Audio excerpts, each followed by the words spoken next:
Hey grade 6, new video for you guys today. We're going to be looking at comparing decimal fractions and decimals today. And so our two learning targets that we're going to be looking at, the first one is that you can place decimal numbers and mixed fractions on a number line. And the second one is that you can compare decimal numbers and decimal fractions, mainly just to be able to tell which one's bigger, which one's larger, that kind of stuff. So the skills that you will need to know for this lesson that you've hopefully learned before is that you can first of all recognize a number line, and then secondly that you can recognize decimal numbers with up to 2 decimal places. So 2 decimal places would be in the hundredths, and then also recognize the decimal fraction equivalent of a decimal number. All right, so that's where we're going to start. So here we go. For number lines, it's important to recognize how a number line is being divided up. And so I have a sort of a sample number line here, and I don't have any other numbers other than 0, 1, or 2. Now if we count, we can see that there's 1, 2, 3, 4, 5, 6, 7, 8, 9, and 10. So this number line, this is divided up into tenths. So all these go from 0. Like 0.01, 0.02, 0.03, 0.04, etc. And all the way up to 1, and then it goes beyond. So this would be, the first one past here would be like 1.1, 1.2, etc. Now, those also, it's important to recognize the equivalent, right? So if this is 0.1, from a fraction perspective, from a decimal fraction perspective, we can say that that's 1/10. And then moving on, 2 tenths, 3 tenths, 4 tenths, this is 5 tenths. Etc. Now, if we have something like 1.1, we can say that that is 1 and 1/10. Or if we're thinking about it in terms of like improper fractions, this one here would actually, I'm going to change colors for a second. That one here would actually be like 11 tenths. Okay, so the first one past the number 1 and 1/10 is the same as the same as 11 tenths. And so just when you see a number line, just make sure that you're paying attention to how it's divided.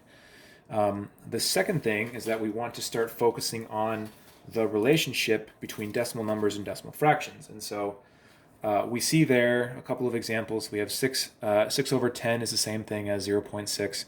I have 2.6 being the same thing as 2 and 6 tenths. Okay, so then we would have 0.6, we could say would go on this number line. This number line's again divided up into tenths. So we have 0.1, 0.2, 0.3, 0.4, 0.5, and then 0.6. So I'd have 0.6 right here, which we also said is 6 tenths. And then if we have 2.6, this number all the way over here would be 2. And so 2.6, surprisingly, interesting enough, won't even actually fit on this number line, unfortunately, which is my fault.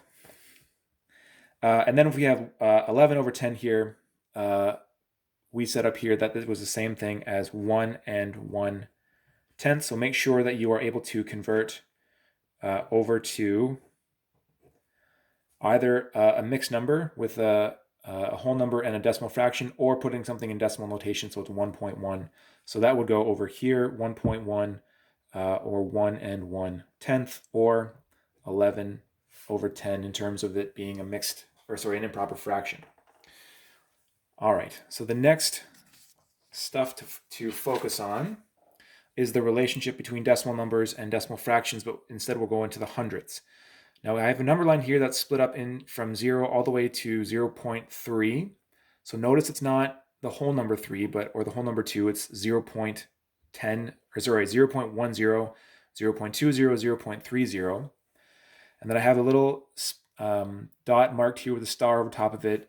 I've written down here that this number line is divided into hundredths, and so this star is at 18 hundredths, so it's 0.18, which is what it says over here. Okay, and so if I wanted to put a couple of different numbers there, if I put something, say right here, right, this is 0.10, this would be 0.07, that'd be 7 hundredths. Okay, if I put something, let's say over here, okay, this would be 0.1 to 3 or 23 hundredths. Okay. So a couple other things as we move on. There are some common mistakes that people sometimes make on number lines, and it's writing things down incorrectly. Now this number line is split up 0 to 1 to 2 to 3, so against whole numbers, and this number line is divided up into tenths. Okay, and so there's some common mistakes. Sometimes people will write over here like we are 2 units over, or 2 spaces over, but it's not 2.0. So this is a common mistake. What this actually is 0.2. It's 2 tenths. Okay, and then this one over here is also incorrect. It says that it's 1.03. First of all, this number line is not divided up into hundredths. So that's the first incorrect part, because that 3 is in the hundredths spot. The second thing to recognize is that it's not 3 units over, it's only 2 units over, and so that's a miscount. So we're actually at 1.2 or 1 and 2 tenths. And then over here, this is written down as 0.2, which is also incorrect. It's the whole number. So this is incorrect. It's just 2. And then this one's just a careless putting it in the wrong spot. It is halfway between, we are 0.5 units between 2 and 3, but it's not 1.5. It's careless. We're actually at 2.5 or 2 and 5 tenths. So just be aware of where you're placing numbers along the number line, making sure that you're counting properly and checking to make sure that it's the right, that it's divided up into the proper units that you want to use. So the next part that we're going to be looking at here is the converting fractions to equivalent fractions. And the reason that we're going to be doing that is so that we can compare them. We can figure out which is biggest, which is smallest. And so I have 3 decimal numbers here, 0.3, 0.9, and 0.46. And the instruction here is to put all decimal numbers in decimal fraction form and make sure that they have denominator 100. And so this is 3 tenths, or 0.3, which I know converts to 3 tenths. And I also know that I can find an equivalent fraction if I multiply both these numbers times 10, which will give me 30 over 100. So that's the number that I'm going to put in this box, is 30 over 100. 0.9 I know is 9 tenths, which can then get multiplied by a factor of 10 to give me 90 over 100. So that's what I'm going to put in this box. And then 0.46, that 6 is already in the hundredths spot, so I'm just going to put this, it's 46 over 100. The second part of the instruction here says that we need to put the fractions, the decimal fractions, in order from greatest to smallest, and make sure that you're paying attention to the direction that the greater than, less than arrows are pointing. So we want the biggest number of these 3 over here. And in this case, the biggest decimal fraction here is 90 over 100. So I'm going to put that in the left-hand line. That's the biggest number. My second biggest number is 46 over 100, so that one's going to go into the middle. And then my smallest one then is 30 over 100. So again, make sure that you're converting properly. If you're supposed to put it over 100, or if you're supposed to put it over 1,000 or whatever number to get equivalent fractions, make sure you're doing that. Just a little extra challenge for genius level, bonus point kind of thing. If I'm trying to convert 4.25, if I want to do the same instructions, I want to convert 4.24, to a mixed number with a fraction. That could be 4 and 24 over 100. 4 and 1/4. I want to change this fraction to a fraction with a denominator of 100, and so what I need to do there is to multiply top and bottom by 25. So that's going to give me 4 and 25 over 100.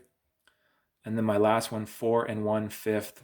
I need to get it, so I have a fraction with the denominator 100, and to get from, I want to get from 5 to 100. So that's going to require multiplication of a factor of 20, or a factor of 20. So that's going to give me 4 and 20 over 100. So those are my 3 mixed numbers to work with, to put in order, to compare and order as the ministry often talks about. And so the biggest one is the one in the middle here, 4 and 25 over 100. So I'd write that one first, 4 and 25 over 100. That is bigger than the next biggest one, which is 4 and 24 over 100, which is bigger than 4 and 20 over 100. So I am able to put them in order, finding equivalent decimal fractions, okay? And then so the last thing that I want to focus on is just comparing decimal fractions when they're based on denominators. Now here I have 8 over 100, and I'm saying it's greater than 8 over 1,000, simply because I know that 8 over 100 converts to 80 over 1,000, and that indeed is 10 times larger than 8 over 1,000. Okay, because I know that I can multiply this by a factor of 10, and that'll get me 80 over 1,000. So that's why that one's bigger. So use that information as you plan out and practice your stuff out of your workbook. Thanks for watching. Thanks for listening. Have a great day.